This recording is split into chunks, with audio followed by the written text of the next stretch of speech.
प्यारे बच्चों, आज हम इकाई 6 में गुरुत्वाकर्षण में कक्षीय वेग का अध्ययन करने जा रहे हैं।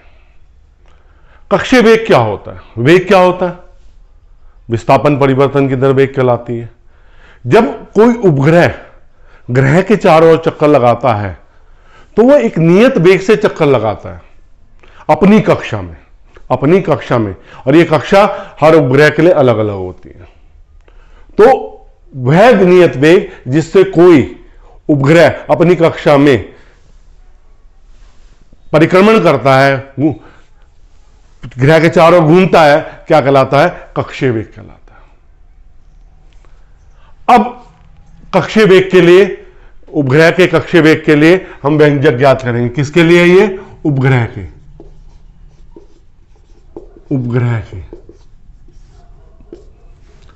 हमारे पास ये हमारी पृथ्वी है। पृथ्वी का द्रव्यमान m है, केंद्र बिंदु हो गया। इससे r दूरी पर एक उपग्रह है जिसका द्रव्यमान m है, और ये v0 वेग से पृथ्वी के चारों ओर कक्षा में क्या लगा रहा है? चक्कर लगा रहा है।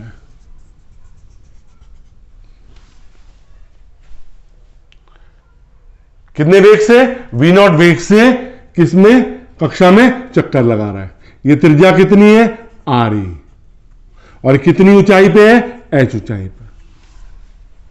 तो यहां पे r का मान किसके बराबर है? r का मान यहां पे re प्लस h के बराबर है। अब कोई भी वस्तु वृत्ताकार कक्षा में वृत्तीय पथ पर गति करेगी तो उसके लिए एक अभिकेंद्र बल चाहिए होता है। यह अभिकेंद्र बल इसे यहां पे किससे मिलेगा? गुरुत्वाकर्षण बल से मिलेगा। किससे मिलेगा? गुरुत्वाकर्षण बल से। तो उपग्रह को ग्रह के चारों ओर घूमने के लिए अभिकेंद्र बल, ग्रह के और उपग्रह के बीच गुरुत्वाकर्षण बल से प्राप्त होगा। तो अभिकेंद्र बल किससे मिल रहा है? यहां पे अभिकेंद्र बल इज इक्वल टू गुरुत्वाकर्षण बल।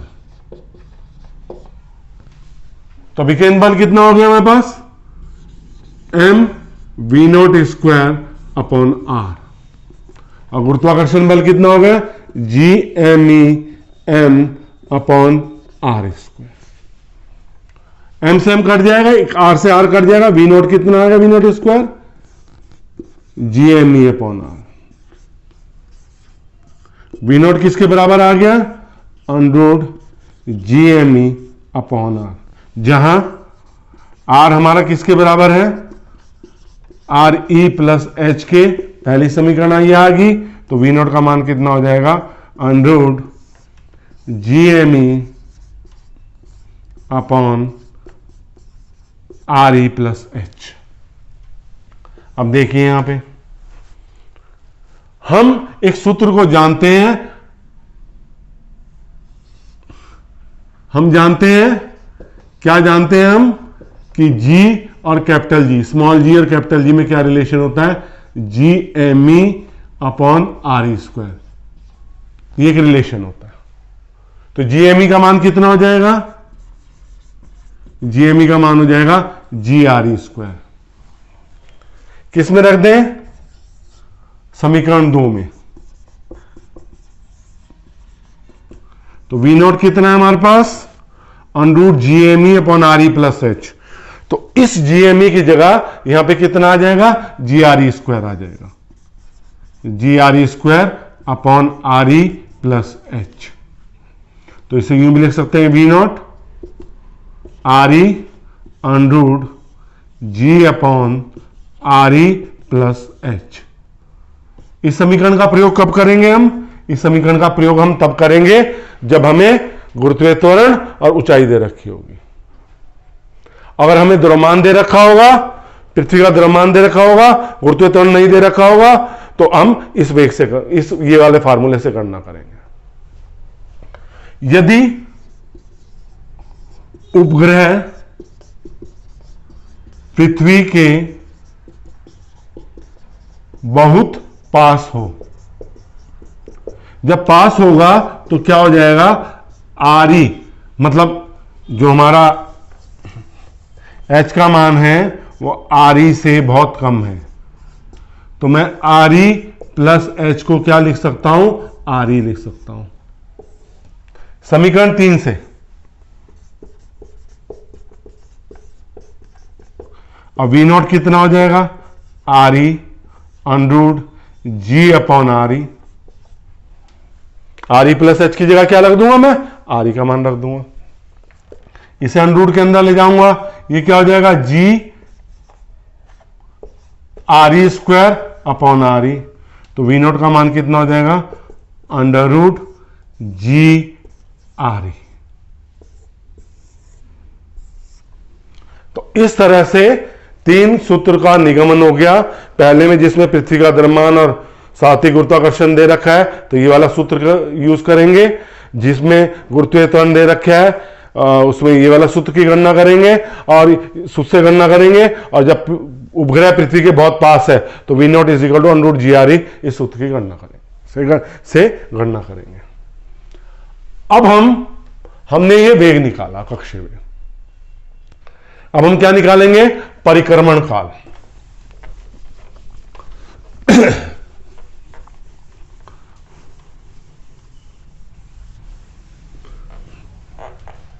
अभी मैं जरा इसे मिटाऊंगा नहीं, क्योंकि मेरे को इन्हीं सूत्रों की जरूरत पड़ेगी।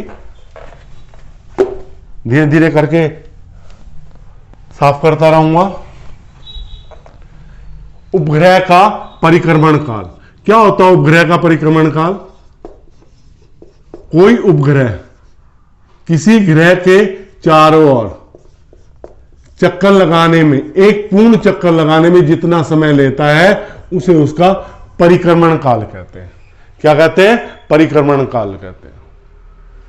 मतलब कोई उपग्रह किसी ग्रह के चारों ओर एक पूरा चक्कर लगाने में जो समय लेता है, पूरा चक्कर एक पूरा, तो उसे क्या कहते हैं, उपग्रह का परिक्रमण काल कहते हैं। तो कैसे निकलेगा उपग्रह का परिक्रमण काल, एक चक्कर में चली दूरी, एक चक्कर में चली दूरी बटे कक्षीय वेग, कितने कक्षीय वेग से उसने क्या किया, गणना करी। तो T इज इक्वल टू कितना हो जाएगा, 2 पाई R अपॉन वी नॉट। एक सूत्र तो ये हो गया। कौन सी समीकरण आ गई, ये 3 थी, इसे 4 मान लेते हैं, ये 5वीं समीकरण आ गई। अब हम R की जगह क्या रख देंगे, आर ई प्लस एच, और वी नॉट का मान समीकरण 2 से, किससे, समीकरण 2 से, ये वाली वी नॉट का मान कितना हो जाएगा, under root G M E upon R E plus H. किससे, समीकरण 2 से वी नॉट का मान रख दिया। अब वी नॉट का मान रख दिया तो हमने समीकरण 2 को क्या कर दिया, साफ कर दिया। अब यहां तक समीकरण को हम क्या कर देते हैं, साफ कर देते हैं। तो ये क्या हो जाएगा, T is equal to 2 pi R E plus H, ये ऊपर आएगा, ये आर ई प्लस एच की पावर 1/2, अंडरूट को, वर्गमूल को हटा देंगे, अंडरूट जी एम। तो आवर्त काल का सूत्र क्या आ गया, 2 pi R E plus H की घात 3/2 अंडर रूट जी एम। ये सूत्र मिल गया, ये समीकरण नंबर 6 होगी। और ये बहुत महत्वपूर्ण सूत्र है, इससे बहुत सारी चीजों की गणना क्या होती है, कर लेते हैं हम। T is equal 2 pi R E plus H की power 3/2 under root G M. अब हमें इस सूत्र में क्या करेंगे, अब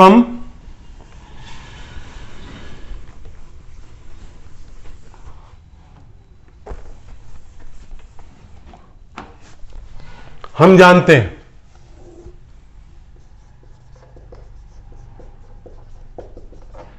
क्या जानते हैं हम कि G इज इक्वल टू क्या होता है, GME अपॉन RE स्क्वायर होता है। तो GME किसके बराबर आ गया?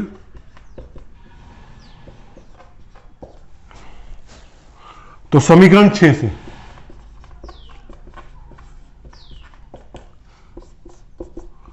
To pi RE plus H की पावर 3/2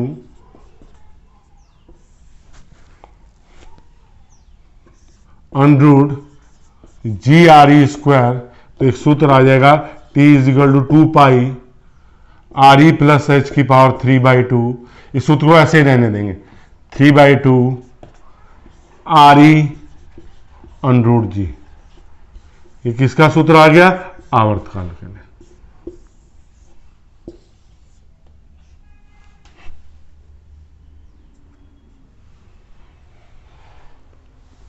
अब वही उपग्रह पृथ्वी के समीप है, उपग्रह ग्रह के समीप है, समीप है, समीप है, तो क्या होगा? H लेस देन RE हो जाएगा। RE प्लस H का मान किसके बराबर हो जाएगा? RE के बराबर आ जाएगा। ठीक, तो T का मान कितना हो जाएगा? 2 पाई RE की घात 3/2 RE अंडर G। तो इसे कैसे लिखेंगे? T is equal to 2 pi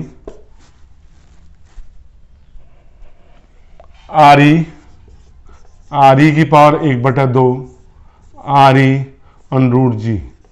RE से RE कट जाएगा, ये स्क्वायर रूट में अंदर जाएगा, 2 पाई RE अपॉन G। तो इस तरह से किसकी गणना हो जाएगी? आवर्तकाल की भी क्या हो जाएगी? गणना हो जाएगी। अब हम इसमें हमने ये समीकरण 6, ये 7 और ये समीकरण 8 बन गए। ये सारी गणनाएं या तो द्रव्यमान की टर्म में थी या गुरुत्वीय त्वरण की टर्म में थी। अगर हम घनत्व के पद में गणना करना चाहते हैं, किसके पद में? घनत्व के पद में गणना करना चाहते हैं, तो क्या होगा? हम ये वाले सूत्र को यूज करेंगे, ये वाले सूत्र को घनत्व के पद के लिए।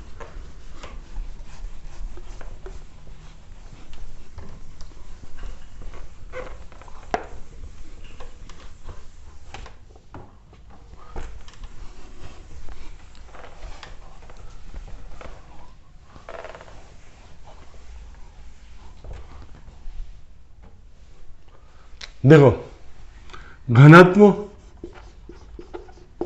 के पद में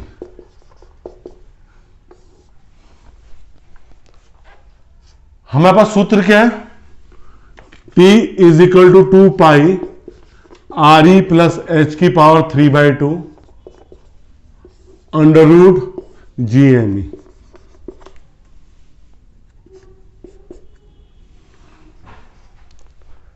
ठीक, हमारे पास द्रव्यमान क्या होता है? अभी समीकरण को हटा दें।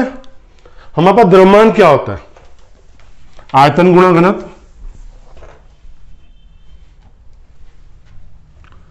हमारे पास द्रव्यमान का मान होता है आयतन गुणा घनत्व, ME V इंटू रो हमने घनत्व माना। अब हमारी जो त्रिज्या आएगी, जो आयतन आएगा, वो कितना आएगा? 4/3 पाई R की पावर 3 रो M।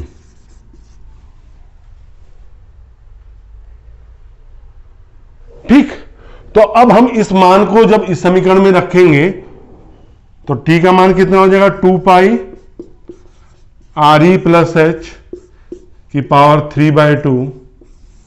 ये क्या मान हो गया? अंडर 4/3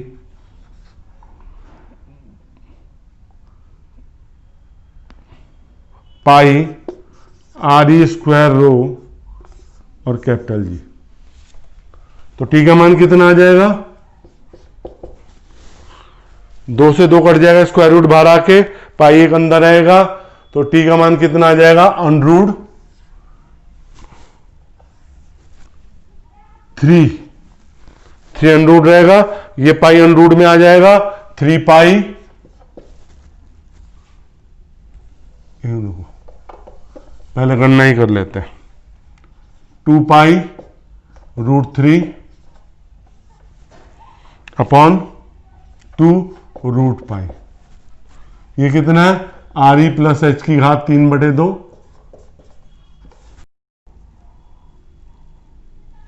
और ये अंडररूट में RE इसकी पावर 3 रो जी। तो ये t कितना आ गया? 2 से 2 कट गया, √3 पाई RE प्लस एच की पावर 3/2 अंडररूट RE की पावर 3 रो जी। ये घनत्व के टर्म में आ गया। बोलता है अगर हमारा h 0 हो जाए, यदि h इज इक्वल टू 0 हो जाए, तो t इज इक्वल टू कितना हो जाएगा? √3 पाई RE की घात 3/2। जब इसे खोलेंगे ये भी RE की घात 3/2 हो जाएगा, ये अंडररूट रो जी। तो ये कट जाएगा, ये कम टर्म क्या आएगी? √3 पाई रो जी।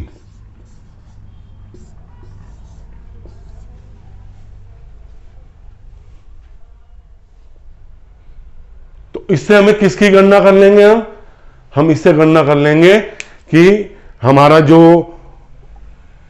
ग्रह उपग्रह गति कर रहा है उसका परिक्रमण काल, अगर हमें उसका घनत्व मालूम है जिस ग्रह के चारों चक्कर लगा रहा है, तो उसके हम क्या कर सकते हैं? परिक्रमण काल की गणना कर सकते हैं। एक सीधा सीधा सूत्र है, पर यह ग्रह किसके समीप होना चाहिए?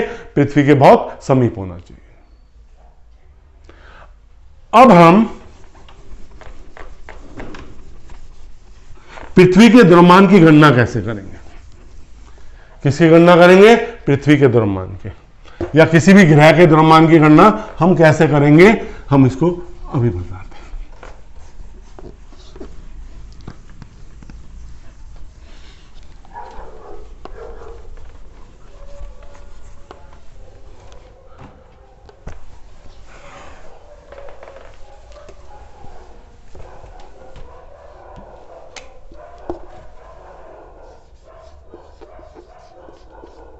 पृथ्वी का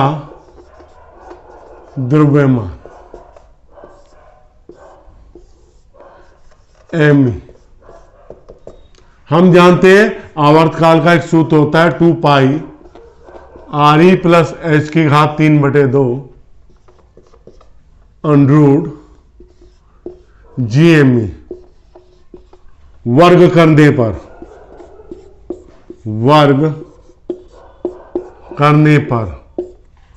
टी स्क्वायर किसके बराबर हो जाएगा? 4 pi square RE plus H की घात 3 GME। तो ME का मान कितना हो जाएगा? 4 pi square RE plus H की घात 3 GT स्क्वायर।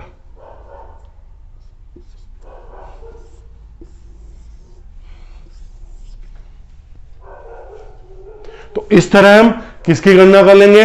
पृथ्वी के द्रव्यमान की गणना कर लेंगे। अब हम उन ग्रहों की चाल ज्ञात करेंगे, कक्षीय वेग और परिक्रमण काल, जो पृथ्वी के बहुत समीप है, उनकी गणना करेंगे। कितने मीटर प्रति सेकंड या कितने किलोमीटर प्रति सेकंड से वो क्या कर रहे हैं? चक्कर लगा रहे हैं। तो उसके लिए हमें कुछ डाटा चाहिएंगे। हमारे पास डाटा होते हैं।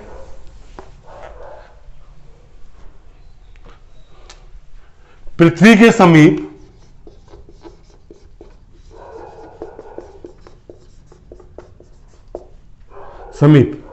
उपग्रह की कक्षीय वेग तथा परिक्रमण काल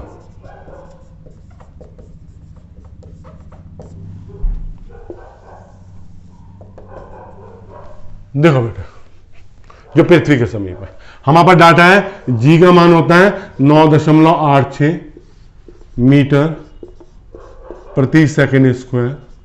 जी का मान है। और पृथ्वी की त्रिज्या हम कितनी लेंगे? आरी 6.37 गुणा 10⁶ मीटर, ये होती है 6370 किलोमीटर, ये होती है। तो हमने इसे मीटर में लिखा। अब कक्षीय वेग कितना हो जाएगा हमारा? कक्षीय वेग का सूत्र होता है v0 √g_re। मैंने मान रख दिया, कितना आ गया? g 9.86 गुणा 6.37 10⁶ तो v0 का मान आ जाएगा बेटे अप्रोक्सीमेट कितना आएगा? ये आएगा 7.9 इंटू 10⁻³ मीटर प्रति सेकंड। ये v0 को क्या लिखेंगे? 7.9 किलोमीटर प्रति सेकंड, और अप्रोक्सीमेट में हम इसे याद कर सकते हैं 8 किलोमीटर प्रति सेकंड।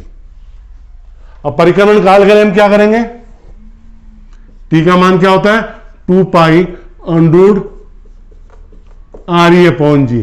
2 इंटू 3.14, RE की वैल्यू कितनी है? 10⁶ और ये 9.86। तो क्या आ जाएगा मान? इसको हम सॉल्व करेंगे 5063 सेकेंड। लगभग कितना हो जाएगा ये? इसको 5063 को 60 से डिवाइड करेंगे, मिनट आ जाएगा, और लगभग ये कितना आ जाएगा? 5063 सेकेंड आ रहा है। तो कितना हो जाएगा ये 84 मिनट के लगभग आएगा। मतलब कोई ग्रह अगर पृथ्वी तल के बहुत समीप घूम रहा है तो उसका कक्षीय वेग कितना आ रहा है? 8 किलोमीटर प्रति सेकंड लगभग, और उसका परिक्रमण काल कितना आ रहा है? 84 मिनट।